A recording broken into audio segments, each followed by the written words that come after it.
कोठारी परिवार शाह परिवार के घर लड़की देखने आए हैं और लड़की वालों का घर भी किसी महल से कम नहीं है। आइए आइए विक्रम जी। आपका और आपके पूरे परिवार का हमारे घर में दिल से स्वागत है।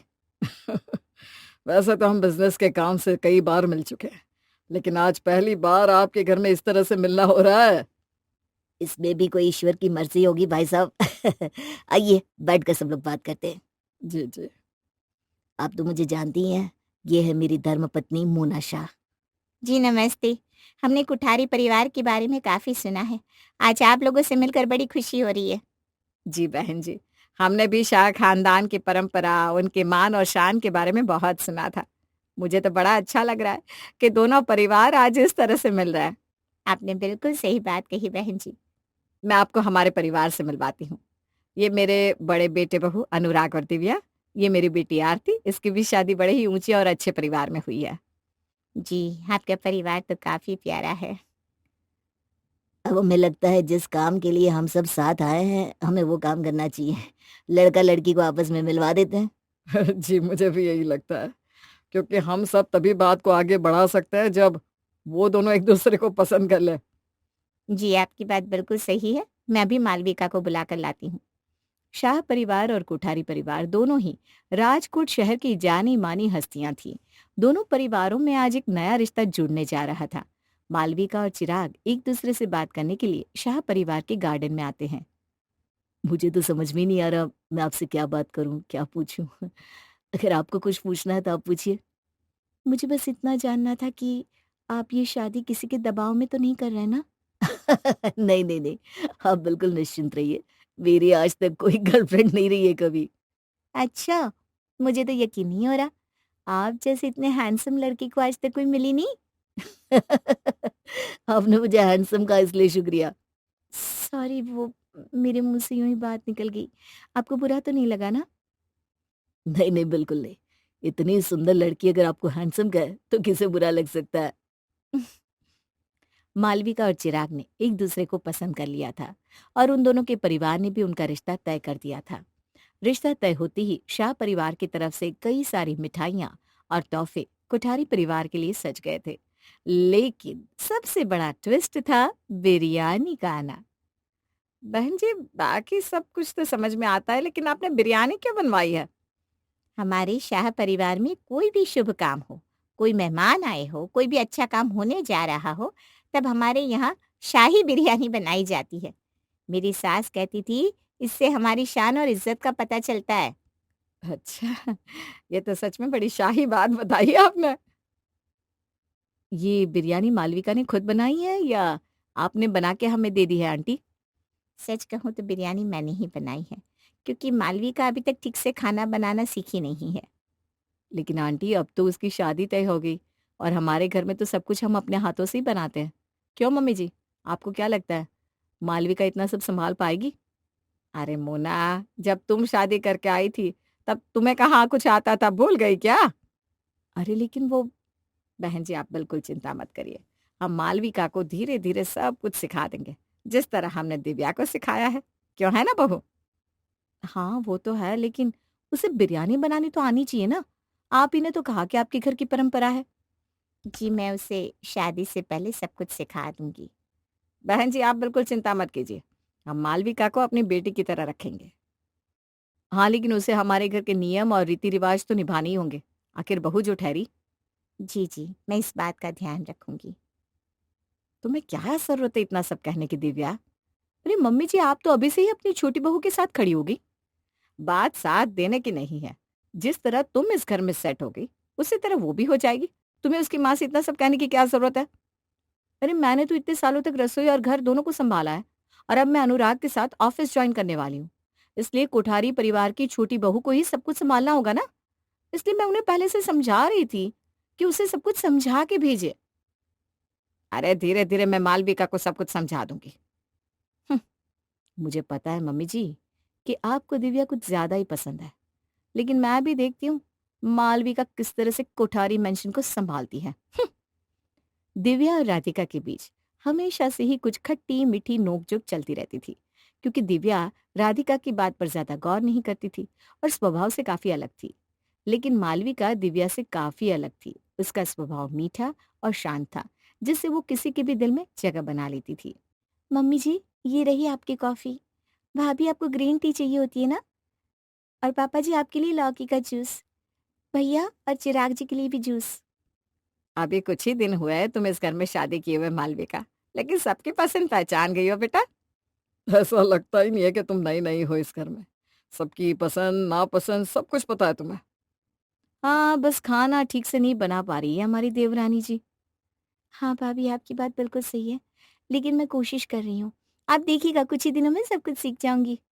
कोई बात नहीं मालविका, अब तुम इस घर की बहू हो, हमारे परिवार का हिस्सा हो, इसलिए किसी भी चीज के लिए तुम्हें कुछ पूछना हो तो हम सब है तुम्हारे लिए। हाँ, लेकिन अब वो नई बहू वाली रस्म भी तो बाकी है ना मम्मी जी, जहाँ उसे ननद और नंदोई जी को खाने पर बुलाना होता है और सारे पकवान अपने हाथ से बनाने होते हैं। कर लोगी ना तुम मालविका? जी, मम्मी जी ने बताया था कि शादी के बाद ननद नंदोई जी को खाने पर बुलाया जाता है और उनके लिए कई तरह की सब्जियां वगैरह बनाना होता है। मालविका बहू, ये रस्म होती है। अगर तुम चाहो तो मैं इसमें तुम्हारी मदद कर सकती हूँ। अरे अरे मम्मी जी, आप बोल रही हैं क्या?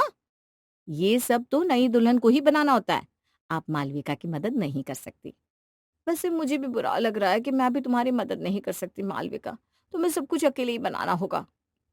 कोई बात नहीं मालविका, तुम्हें जितना आता है तुम उतना बना दो। हाँ हाँ, तुम्हारे लिए तुम आज ही हमारे परिवार की रस्में भी बदल सकती है। क्या मम्मी जी? शायद तुम्हें याद नहीं दिव्या, लेकिन जब तुमने ये रस्म निभाई थी ना, तब सिर्फ एक ही सब्जी बनाई थी, लेकिन फिर भी हमने तुमसे कुछ नहीं कहा था। याद है या भूल गई हो बड़ी बहू?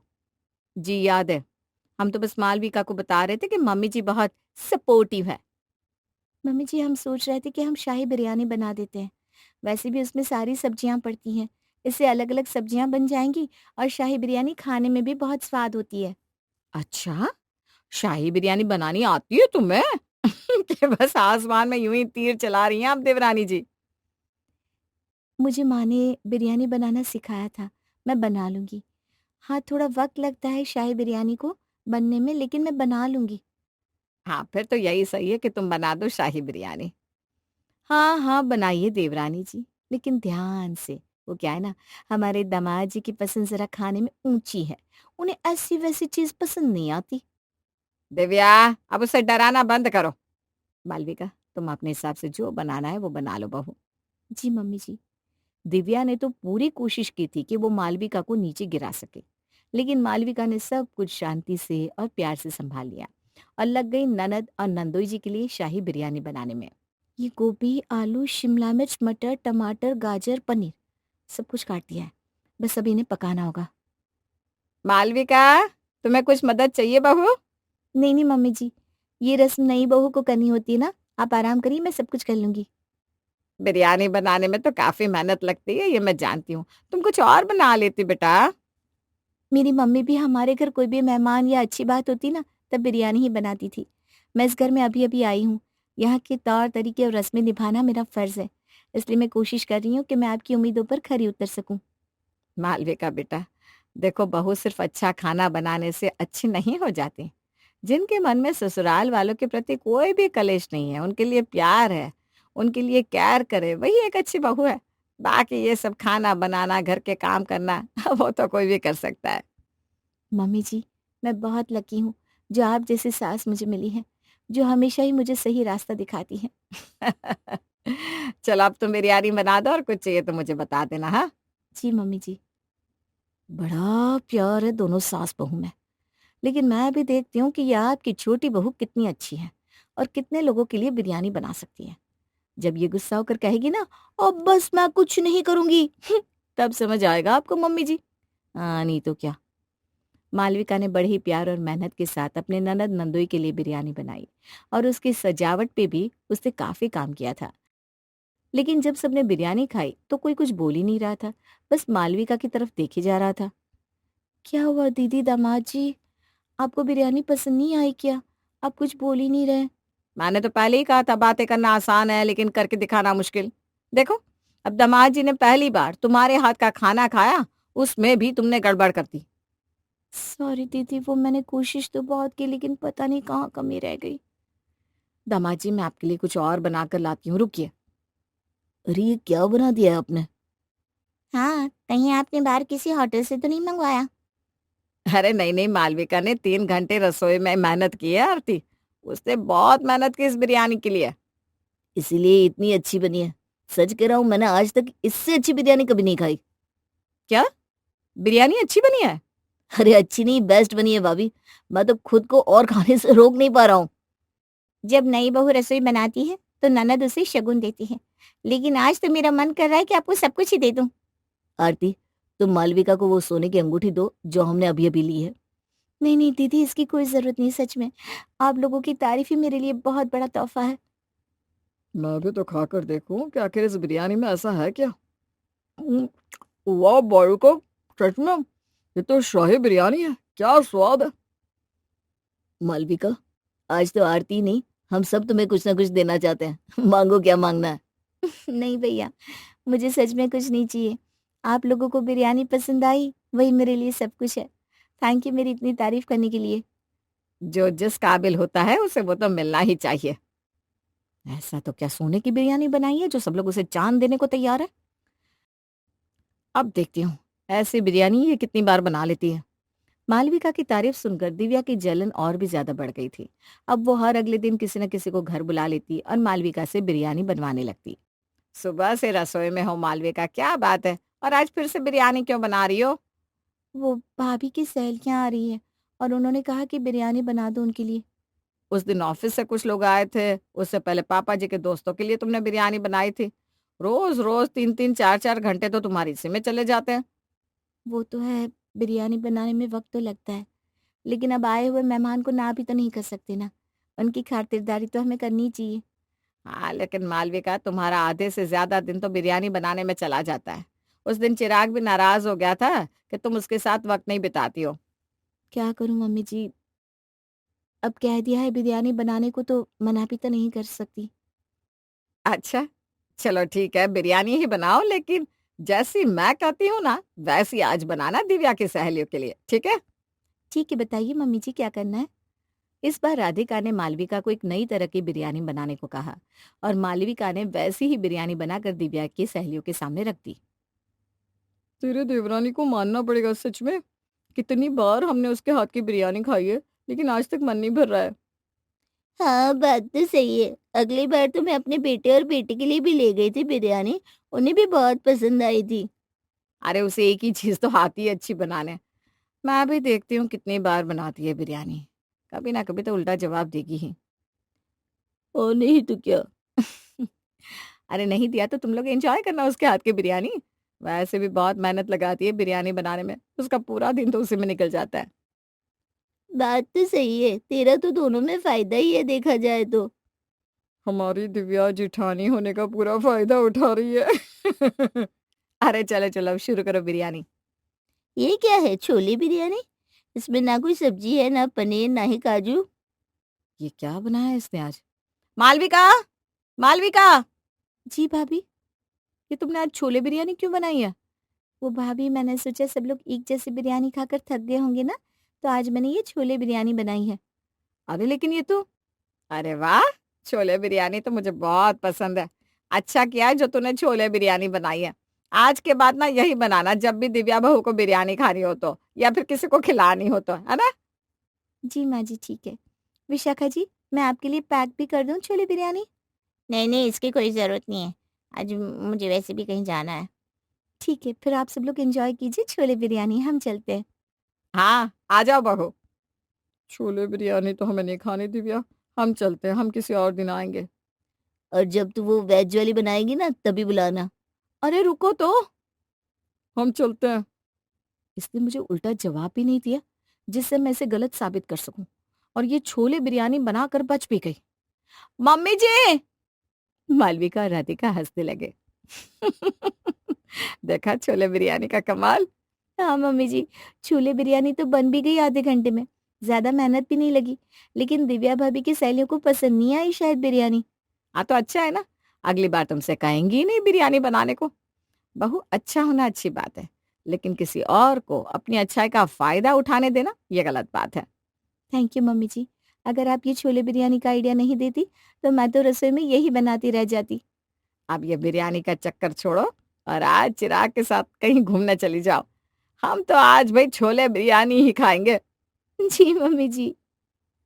क्या है बहू, कुछ करवाती क्यों नहीं? अपने रंग के लिए ये तमाम दुनिया भर के क्रीम पाउडर इस्तेमाल किया करना। जी माँ जी, मैं बिल्कुल कल ही बाजार से ले आऊंगी। अगले दिन सास बहू के पास जाती है।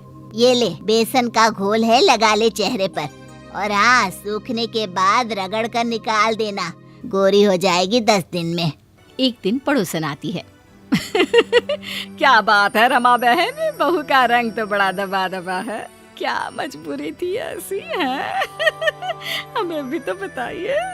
अरे भाई, वो कहावत है ना, जो दिल आ जाए काली पर तो गोरी क्या चीज है। न जाने क्यों मेरे बेटे को यही पसंद आ गई। अरे हमारे घर में तो कोई इतना काला घूमे ना तो हम तो डर ही जाए। भाई बहू, तुम रात में तो कमरे में ही रहा करो, और हाँ, छत में तो भूल से भी ना जाना। वो क्या है ना, बच्चों वाला घर है हमारा, तो कहीं डर ना जाए। पड़ोसन वहाँ से चली जाती है, लेकिन सास के मन में चिंगारी जला जाती है। वो अब ज्वाला बनकर भड़कने ही वाली होती है। माँ, मैं ऑफिस जा रहा हूँ और शाम को तैयार रहना, हम लोगों को एक पार्टी में जाना है। अरे तू ही चला जा और इस काली नजर बट्टू को भी ले जा। अरे नहीं नहीं माँ, पड़ोस की बात है, मेरे बचपन के दोस्त के घर पार्टी है, वहाँ सभी लोग होंगे, तो हम साथ में चलते हैं ना। माँ काली बहू के साथ बिल्कुल नहीं जाना चाहती, लेकिन करती क्या, बहू तो बहू है, अब कहाँ छुपा दे। पार्टी में सास उसकी पड़ोसन से कहती है, अरे तुम भी आई हो? हाँ जी, अब मोहल्ले की बात है, वैसे आपकी वो बहू भी। सास कुछ नहीं बोलती। ये देखिए, ये मेरी बहू है, कितनी गोरी चिट्टी है ना। अरे कई बार तो छत पर चली जाती है तो लोगों को लगता है चांद ही निकल आया। सास अपनी काली बहू की तरफ देखती है और अफसोस करती है, किस्मत वाली हैं आप। लेकिन फिर वो बात बदलने के लिए कहती है, भीड़ कितनी है? इतनी है कि लगता है कि खाने के लिए कुश्ती लड़नी होगी। जिसे देखो खाने पर टूटा पड़ा है। अरे मेरा तो भूख से बुरा हाल हो रहा है। तभी काली बहू सास के लिए खाना लेकर आती है। माँ जी, ये लीजिए, खाना खा लीजिए, मैं भी इनके साथ वहाँ बैठकर खा रही हूँ। अरे वाह, इतनी भीड़ में भी सास के लिए खाना ले आई। फिर वो अपनी बहू की तरफ देखती है।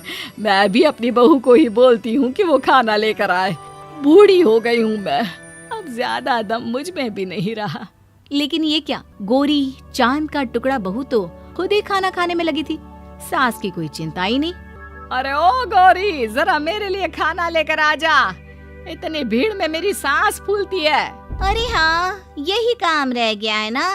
अरे भूख के मारे पेट खराब हो रहा है और मैं आपके लिए खाना लाऊं? मैं तो ये बोल रही थी कि खाना लेने जाओ तो 2 रोटी और रख लेना मेरे लिए। क्या है ना, भूख बहुत ज्यादा लगी है।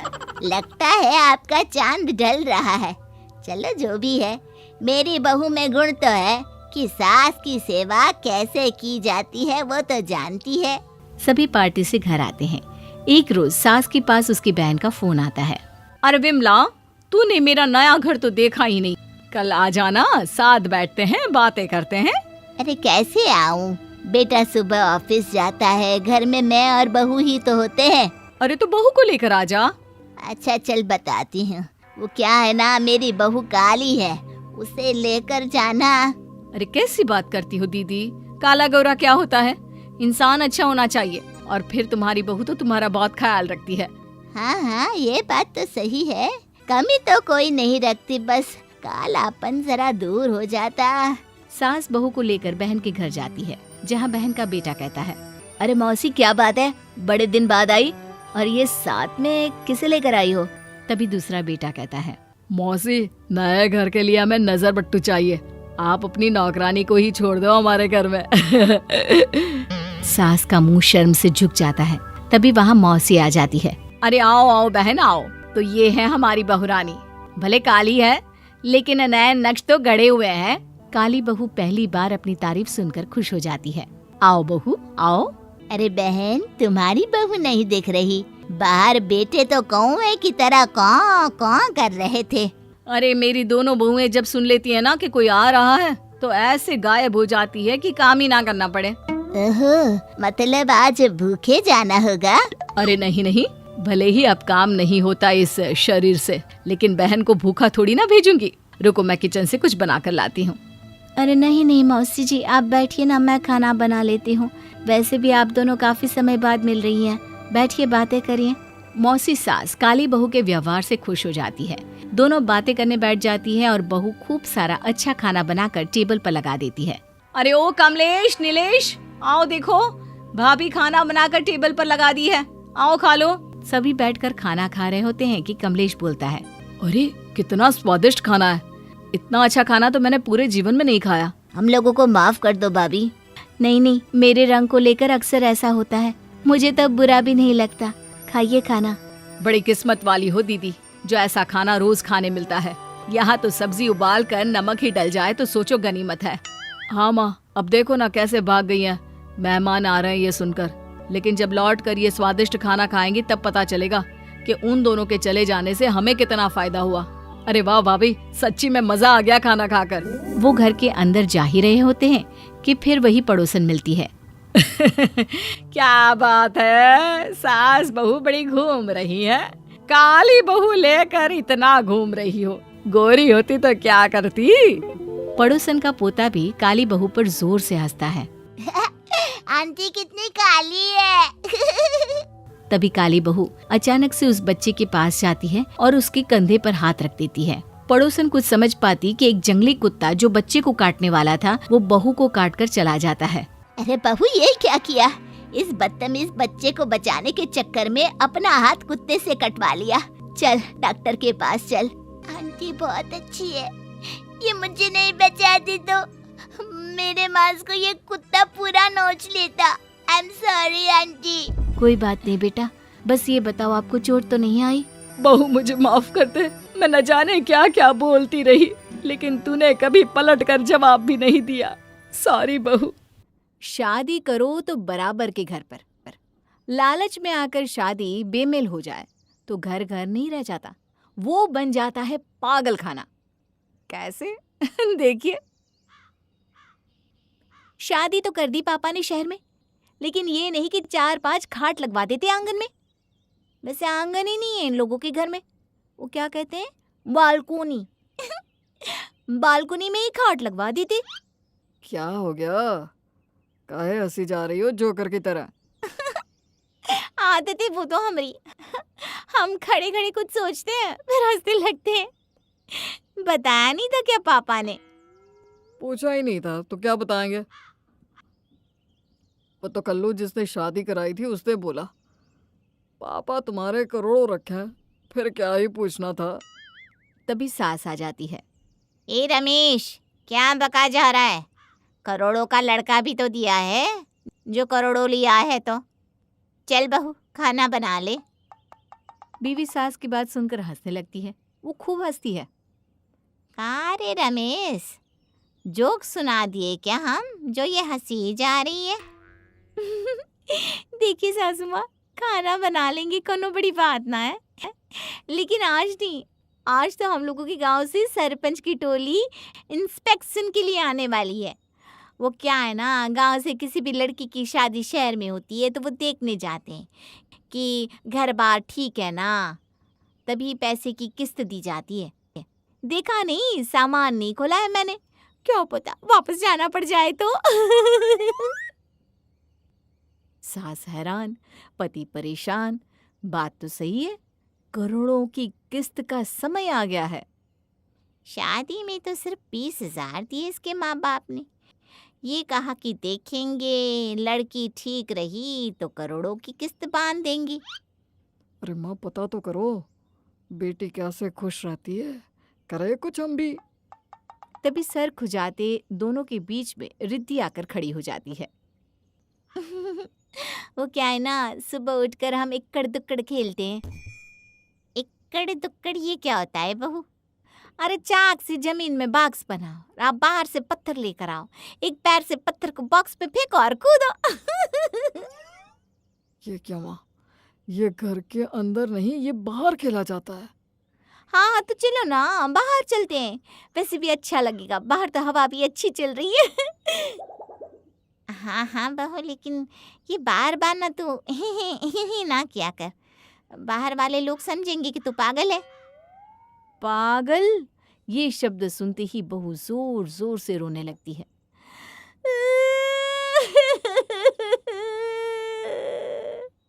पागल बोला मुझे, पागल बोला। माँ क्या है ये, क्यों पंगा ले रही है? वो भी आज जब किस्त आनी है। कम से कम 50,000 से कम की किस्त क्या ही होगी। हाँ बेटा माफ कर। चल बहू चल, बाहर चलकर इक्कड़ दुक्कड़ खेलते हैं। हाँ चल। सभी बाहर जाते हैं और खेलने लग जाते हैं इक्कड़ दुक्कड़। सब खेल ही रहे होते कि सामने से बहू के घर वाले आ जाते हैं। ये क्या बेटा, तूने इन लोगों को भी काम में लगा दिया। चलो हम भी खेलते हैं अपनी बेटी के साथ इक्कड़ दुक्कड़, क्यों? हाँ हाँ, क्यों नहीं जी, मेरी बेटी को पसंद होगा वो हम भी करेंगे। ये लोग भी बेटा क्या ही परिवार में चले गए हम लोग। माँ तू ना चुप कर। ये ससुर जी का हाथ देख, ब्रीफकेस देख, पैसे से भरा, हरा भरा। हाँ हाँ बेटा ये तो है, पैसे ही पैसे, पैसे ही पैसे भरे बैग। इसके लिए तो मैं दिन भर खेलती रहूंगी ये इक्कड़ दुक्कड़। अब क्या, पूरा घर घर के बाहर, आसपास के लोग देखें कि ये क्या हो रहा है, घर है या पागल खाना। तभी रिद्धि का पति धीरे से ससुर के हाथ से ब्रीफकेस लेने की कोशिश करता है। अरे अरे दामाद जी, इतनी क्या जल्दी है? अभी तो हमने आप लोगों को ठीक से समझा भी कहाँ है। और नहीं तो क्या, क्या पता मेरी बेटी को कैसे रखे हैं आप लोग। क्या जी? और नहीं तो क्या, अरे अंदर तो लेकर चलिए। अरे भाई साहब, आपकी बेटी के साथ पागलों की तरह सड़क पर ये क्या कहते हैं? माँ इक्कड़ दुक्कड़। हाँ वही वही, इक्कड़ दुक्कड़ खेल रहे हैं। तो क्या लगता है ठीक से ना रखा होगा आपकी बेटी को? अरे ये सब छोड़िए, और ये पागल, पागल किसको कहा? बहन जी सारे शब्द बोलो, लेकिन हमारे परिवार के सामने ये पागल शब्द ना ही बोलना दोबारा। पागल। पागल बोला, किसको बोला? सास देखती है कि ये क्या, पूरा परिवार सड़क पर तमाशा कर रहा है। बहू मजाक था मजाक। आओ आओ अंदर चलते हैं, आ जाओ, मैं चाय बनाती हूँ। क्यों? तभी बहू की माँ बोल पड़ती है। चाय नहीं, हम तो पियेंगे नींबू पानी, वो भी फैंटा के साथ। हाँ पर उसमें सोडा भी डाल देना, वो क्या है ना, मूड है कुछ। माँ जी, और उस सोडा को ना थोड़ा गर्म भी कर दीजिएगा, वो क्या है ना, हमारा स्वाद अलग है। सास कंफ्यूज कि बनाना क्या है, नींबू पानी में सोडा और फिर उसको गर्म करे। हाय रे, ये क्या बनाने के लिए कह रहे हैं। लेकिन तभी नजर पड़ जाती है ब्रीफकेस पर, जिसमें बहू के पापा दहेज की किस्त लेकर आए थे। पापा जी वो ब्रीफकेस तो यहाँ दे दीजिए, क्या करेंगे, इसे पकड़े पकड़े हाथ दर्द हो जाएगा। मैं तो ये तभी तुझे दूंगा जब बेटा हाफ पैंट पहन कर आएगा तू, और टाई भी साथ में। दामाद हैरान, हाफ पैंट में टाई? हाँ क्यों नहीं, क्यों नहीं, मेरे पास बहुत सारी हाफ पैंट है, मैं अभी आया। बेटा भागकर माँ के पास जाता है। माँ ये बूढ़ा पागल हो गया है, बोल रहा है कि हाफ पैंट में टाई पहन कर आओ तो दूंगा पैसे। तेरा तो फिर भी समझ में आता है बेटा, मुझे तो न जाने क्या क्या बनाने को बोला है इन लोगों ने। अरे जल्दी कर माँ, पैसे ले और दफा कर पागलों को। बेटा बोला था ना, तेरे ससुर ने क्या कहा था, पागल शब्द मत बोलना। अरे पागल है माँ, पागल, सारे पागल है। मेरा बस चले तो सारे पागलों को भगा दूं पागल खाने। बेटा जैसे ही बोलकर पीछे देखता है, सामने खड़ी होती है बीवी। तुम यहाँ कैसे? पागल बोला, किसे बोला पागल? मुझे, मैं पागल नहीं हूँ, मैं पागल नहीं हूँ, मैं पागल खाने नहीं जाऊंगी, मैं पागल नहीं हूँ, नहीं हूँ, नहीं हूँ। हाँ हाँ तुम पागल नहीं हो, मैं मानता हूँ, मुझे माफ कर दो प्लीज। चुप हो जाओ प्लीज, चुप हो जाओ। लेकिन बीवी कहाँ चुप होने वाली थी। वो तो जोर जोर से चिल्ला रही थी। इसके पहले कि उसके माता पिता पैसे लेकर भाग जाए, बेटा बीवी का मुंह बंद कर देता है और मुंह बांधकर किचन में बिठा देता है। बेटा ये क्या किया? ये पागल का मुंह क्यों बांध दिया? अरे माँ, ये रोएगी चिल्लाएगी तो इसका बाप पैसा नहीं देगा। तू ये क्या बना रही है? इसे लेकर जा, उन लोगों को पिला, तब तक मैं आ रहा हूँ कच्छे पे टाई लगाकर। तभी बीवी जोर जोर से करने लगती है। अब ये क्या बोल रही है? इसके लिए तो इसका मुंह खोलना होगा, और इसका मुंह खोला तो ये पागल चिल्लाने लगेगी। बीवी को किचन में बंद करके बेटा और सास दोनों काम पर लग जाते हैं। ये लीजिए, पी लीजिए जो बनवाया था आपने। जो बनवाया था वो तो नींबू पानी था ना? हाँ, उस पर थोड़ा सोडा और वो भी गरम करके, वही है ना? जी जी जी जी, जो बोला सारा वही है, पी लीजिए। सास जैसे ही बोलती है पी लीजिए, बहू के माँ पापा हंसने लगते हैं।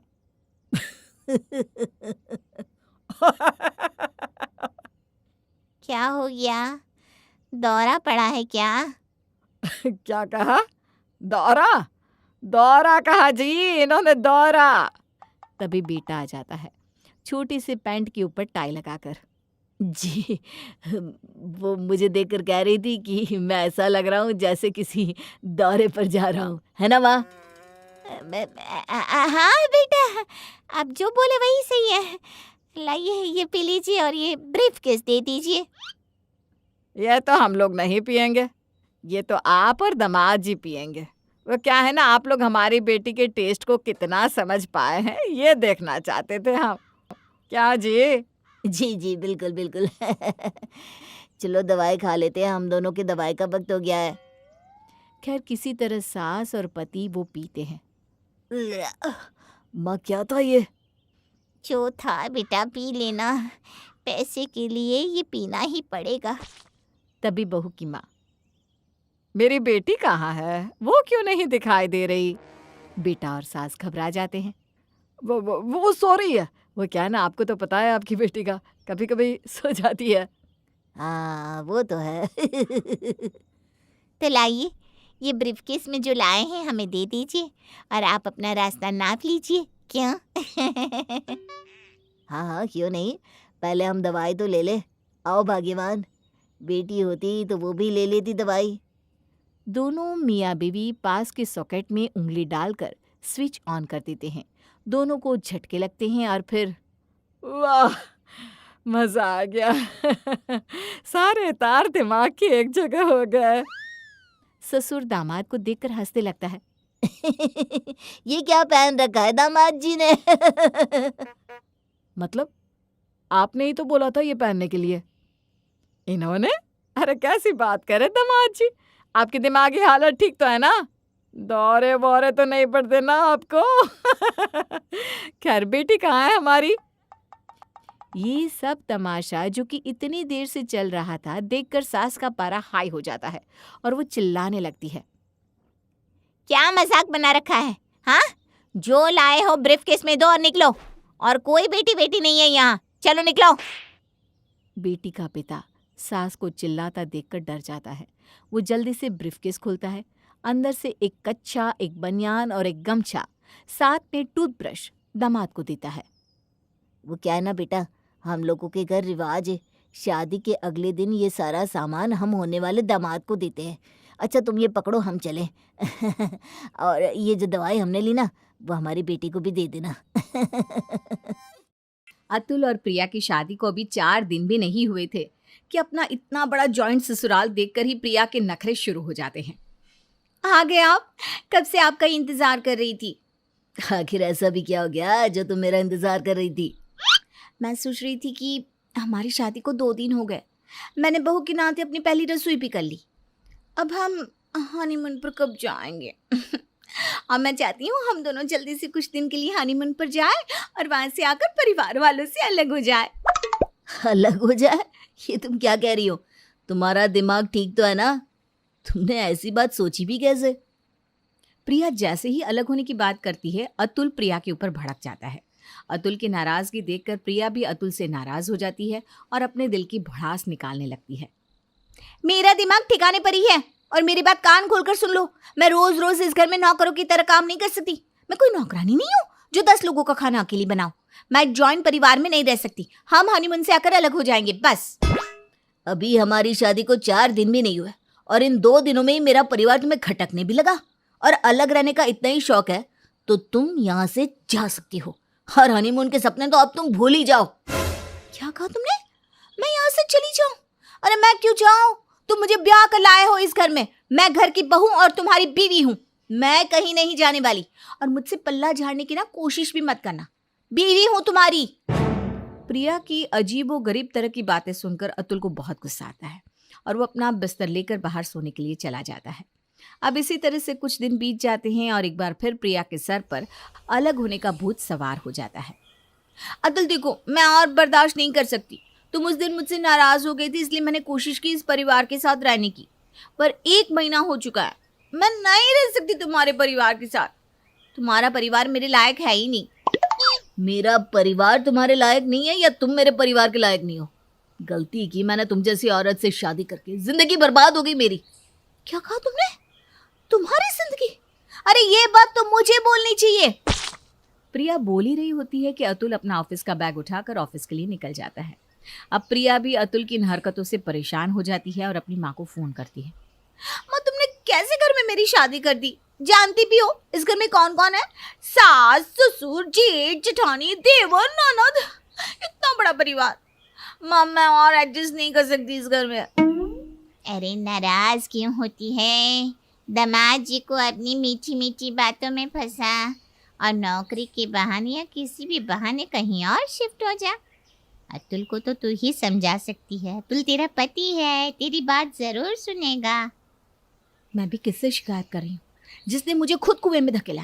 अब मुझे ही कुछ करना पड़ेगा। प्रिया अपनी माँ से बात करके फ़ोन रख देती है और अपनी जिद मनवाने के लिए हर समय अतुल से नाराज़ रहती है, यहाँ तक कि उससे बात करनी भी बंद कर देती है। अब रात को अतुल और प्रिया भी अलग अलग सोते हैं। अपने बहू बेटे के बीच का तनाव शांति से छिपा नहीं था। एक दिन शांति अपनी बड़ी बहू से कहती है,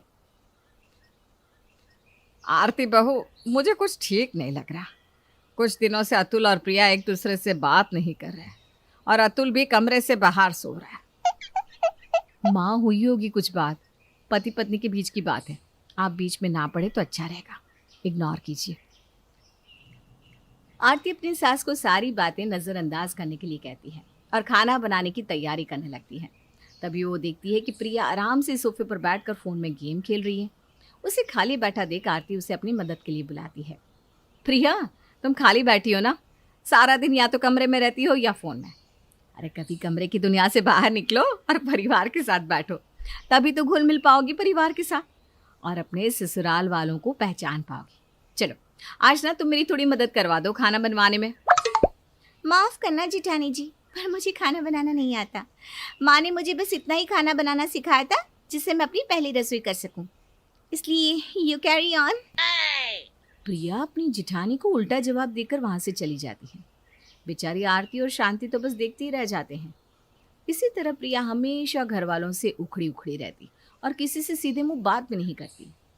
एक बार फिर प्रिया और अतुल के बीच में लड़ाई होती है और इस बार लड़ाई उनके कमरे से बाहर आकर परिवार वालों के सामने आ जाती है। देखो प्रिया, मैंने तुमसे 1000 बार कहा है इस बारे में मुझसे बात मत किया करो, क्योंकि जो तुम चाहती हो वो कभी नहीं होगा। क्यों ना करूं? जब जिम्मेदारी उठाने की हिम्मत नहीं थी तो क्यों करी मुझसे शादी? नहीं करनी चाहिए थी ना। तुम्हारे साथ ये रिश्ता अब मुझे बोझ लगने लगा है, जहाँ सब कुछ सिर्फ मैं ही झेल रही हूँ। हर वक्त मैं ही एडजस्ट करती रहूं। अगर तुम्हें ये रिश्ता बोझ लग रहा है ना तो उठाओ अपना सामान, अपने मायके चली जाओ, क्योंकि अब मैं भी तुम्हारे साथ नहीं रह सकता। मेरे लिए मेरा परिवार पहले है और मैं तुम्हें इस रिश्ते से आजाद करता हूँ। हम डाइवोर्स ले लेते हैं। अतुल के मुंह से डिवोर्स की बात सुनकर शांति के पैरों तले जमीन खिसक जाती है। वो अतुल को एक तमाचा मारते हुए कहती है, अतुल पागल हो गया है? बहू को छोड़ने की बात कर रहा है? हमारे पूरे खानदान में किसी का डिवोर्स नहीं हुआ और तुम्हारी शादी को अभी दिन ही कितने हुए हैं और तुम दोनों एक दूसरे से अलग होना चाहते हो? मेरे जीते जी ऐसा कभी नहीं होगा। प्रिया क्या हुआ? तुम दोनों इस तरह से क्यों झगड़ रहे हो? और ऐसी भी कौन सी बात हो गई कि तुम दोनों अलग होना चाहते हो? बहू तू अपने कमरे में जा, मैं अतुल को समझाती हूँ। अतुल बेटा, गुस्से में और जल्दबाजी में इतना बड़ा फैसला नहीं लेते।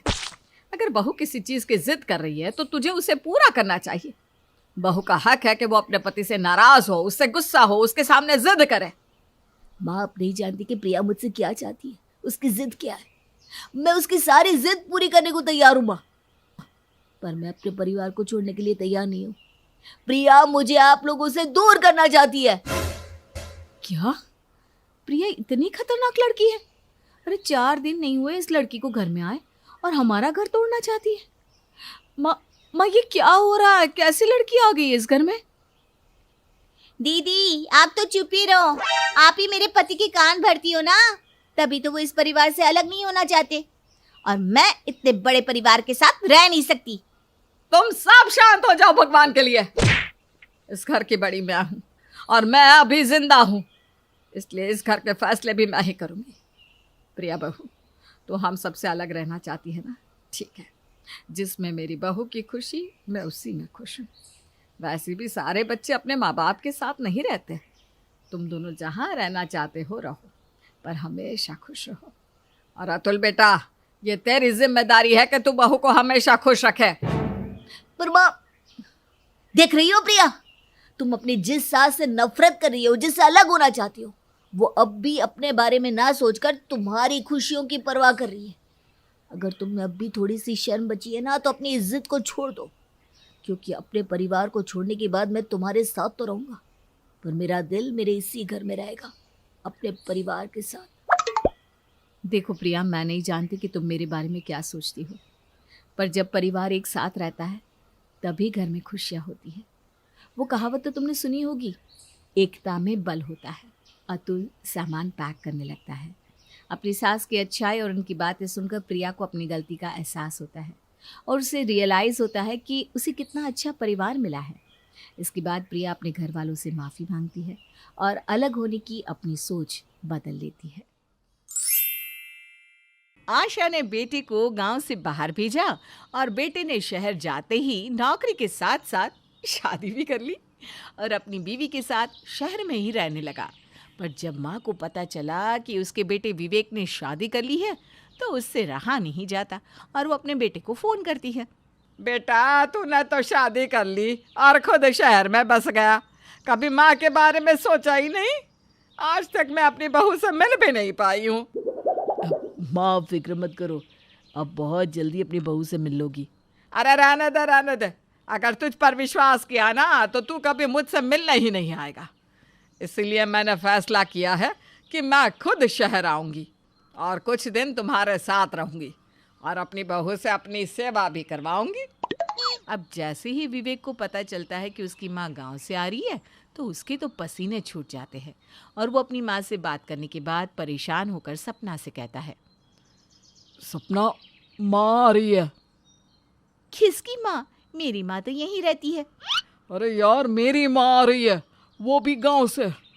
और गांव की बहू को तो खाना बनाना, सास की सेवा करना, कपड़े धोना, बर्तन धोना सब आता है, लेकिन तुम्हें तो मुझसे लड़ने के अलावा कुछ नहीं आता।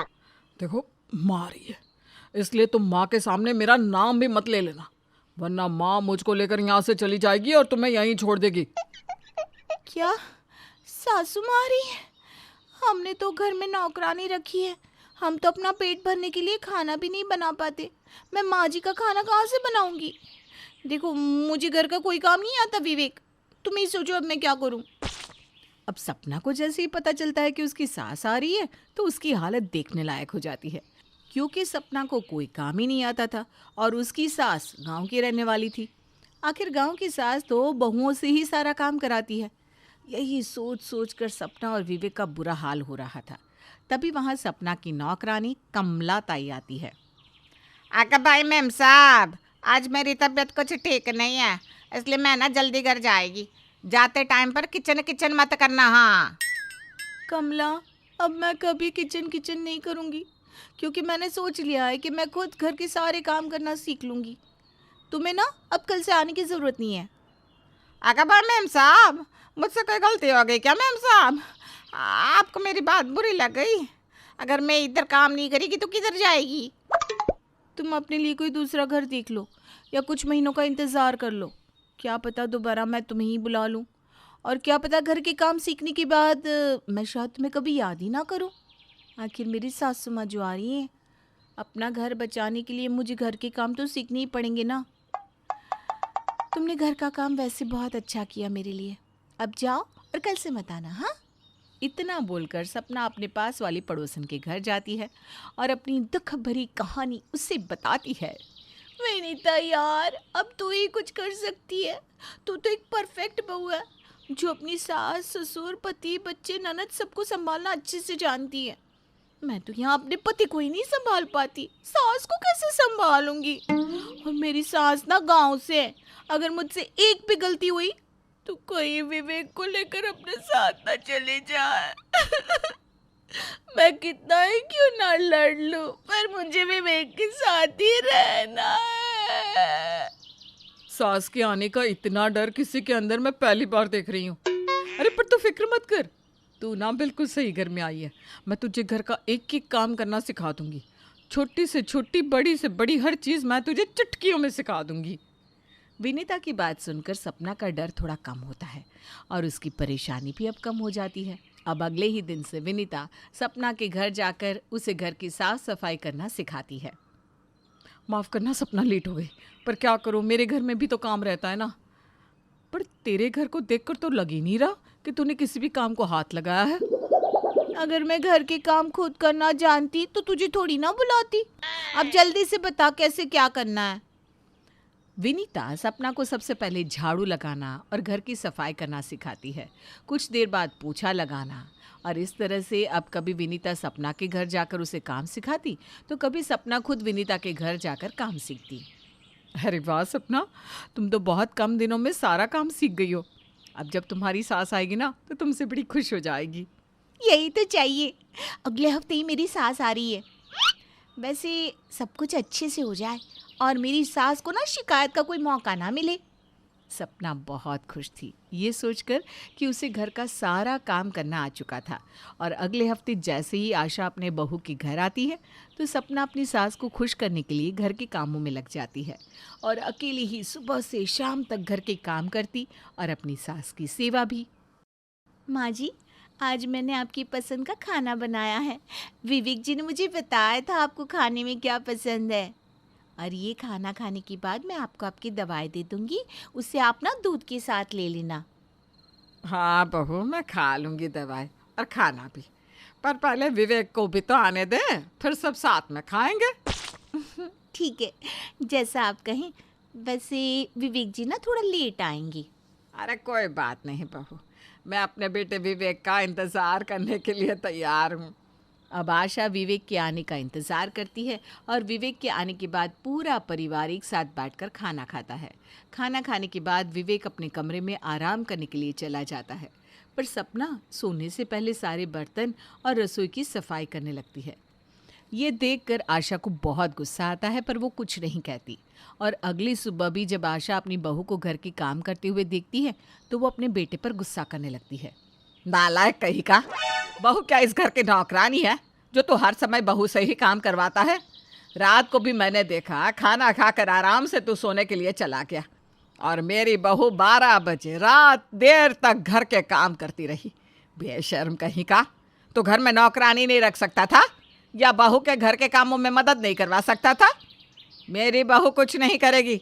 शहर की लड़की है पर फिर भी गांव की बहू की तरह हर समय चूल्हे चौके में लगी रहती है। सपना तो ये सब कुछ आपके लिए कर रही है माँ, क्योंकि आपको ही तो एक संस्कारी बहू चाहिए थी ना। अरे चुप कर, बहू से काम करवा कर मजे ले रहा है तू और नाम मेरा लगा रहा है। हाँ, मुझे संस्कारी बहू चाहिए थी, लेकिन मुझे नौकरानी बहू नहीं चाहिए थी जो सुबह से शाम तक घर के कामों में ही व्यस्त रहे, जिसके पास खुद के लिए समय ना रहे। बहू, तुझे कल से घर का कोई काम करने की ज़रूरत नहीं है। मैं भी देखती हूँ ये तुझसे कैसे घर के काम करवाता है। तू कोई इस घर की नौकरानी थोड़ी ना है जो सारा दिन काम करेगी। अरे मैं भले ही गांव की हूँ, लेकिन मेरे सोच विचार बिल्कुल भी गांव के नहीं है।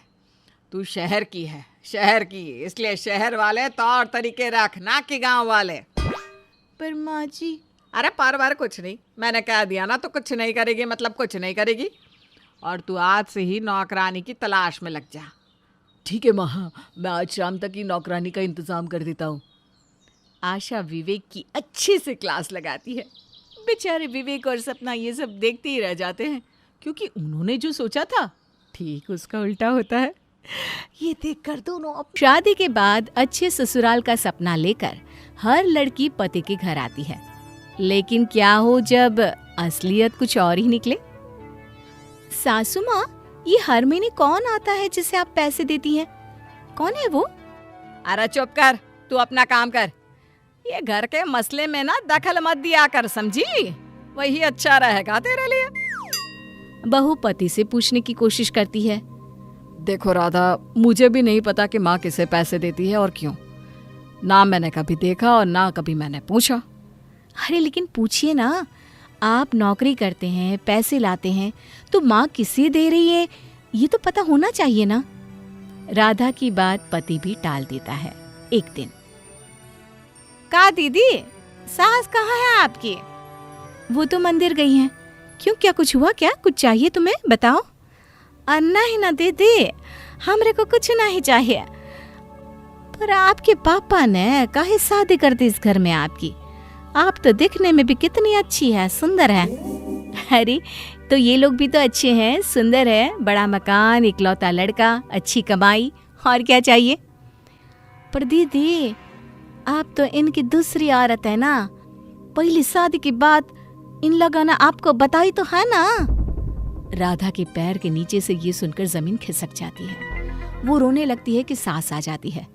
अरे क्या हो गया? माँ मर गई क्या तेरी, जो रोना पिटना मचा रखा है? माँ जी, क्यों झूठ बोला आप लोगों ने मुझे? इनकी मैं दूसरी बीवी हूँ। अच्छा, तो तुझे पता चल ही गया। चल अच्छा है, पता चल गया। हम लोग भी परेशान हो गए थे दिखावा कर करके। सास बेटे को आवाज देती है। अरे राजेश, आजा बाहर। या तेरी बीवी को पता चल गया है कि तेरी पहले भी शादी हो चुकी है? अच्छा है, पता चल गया। देख राधा, इज्जत के साथ रहना है तो चुपचाप रहो, वरना पता है ना तेरा बाप हार्ट का मरीज है। बीवी चुप हो जाती है, लेकिन उसे समझ में नहीं आता कि आखिर इन लोगों ने ऐसा क्यों किया। रात को पति शराब पीकर घर आता है। लग रहा है बेटा आज तेरी पार्टी थी, क्यों?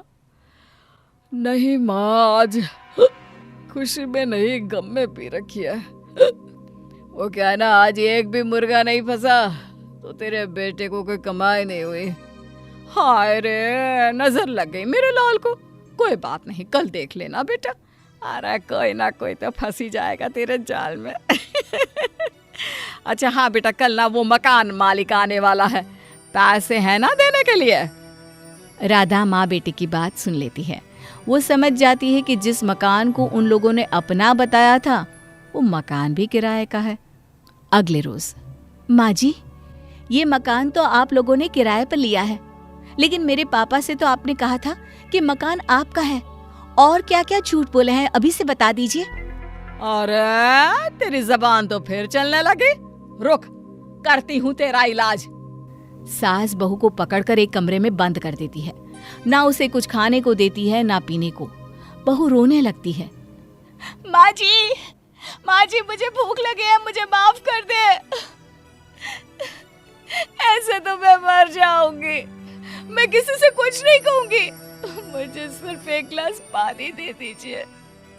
अब आई ना लाइन पर, बड़ी आई हम लोगों से हिसाब किताब लेने वाली। अभी तुझे देते हैं सारा हिसाब। अब कायदे से रहना है तो बोल।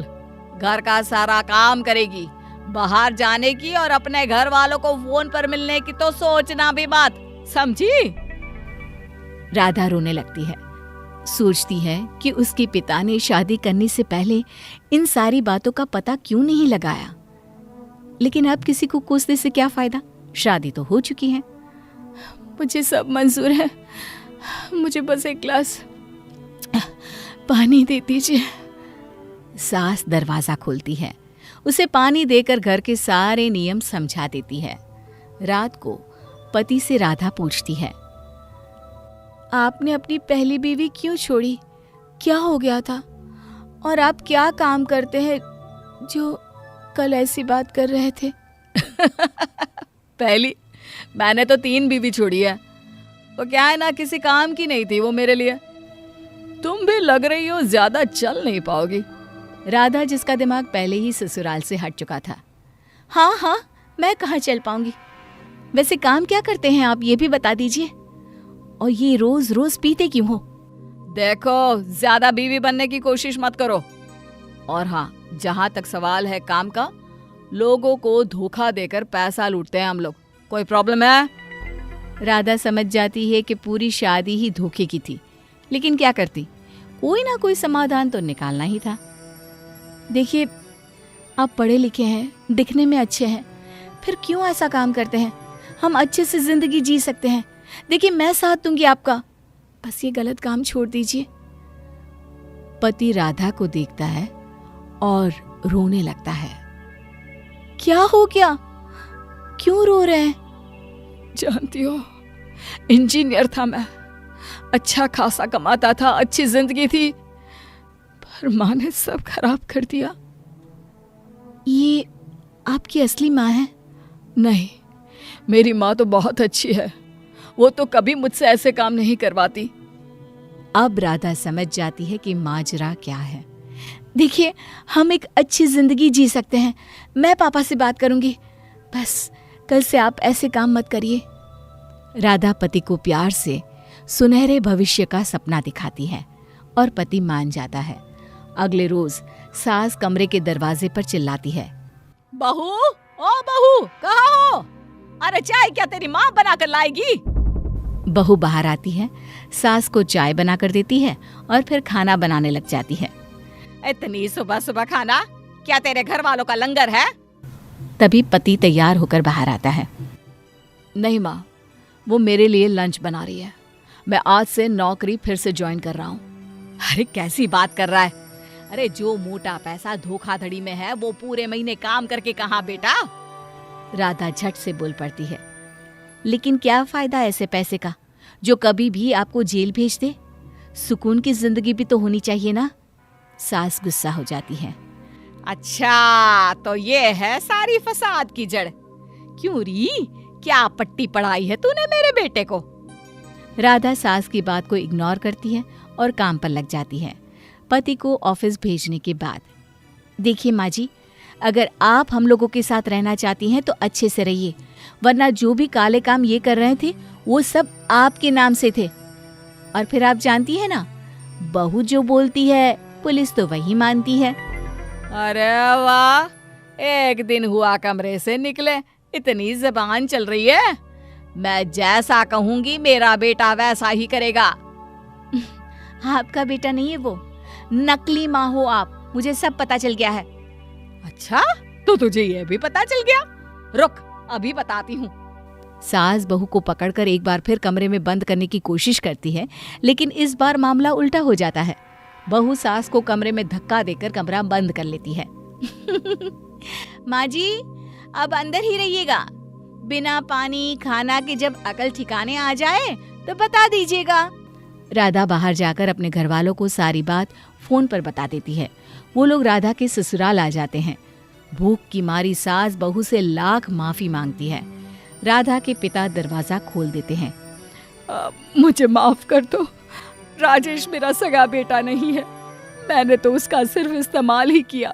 मैं माँ कहलाने के लायक नहीं हूँ। माँ, कोई बात नहीं, अब से मैं भी कोई गलत काम नहीं करूँगा। राधा ने हमारी आंखें खोल दी है। अब हम सब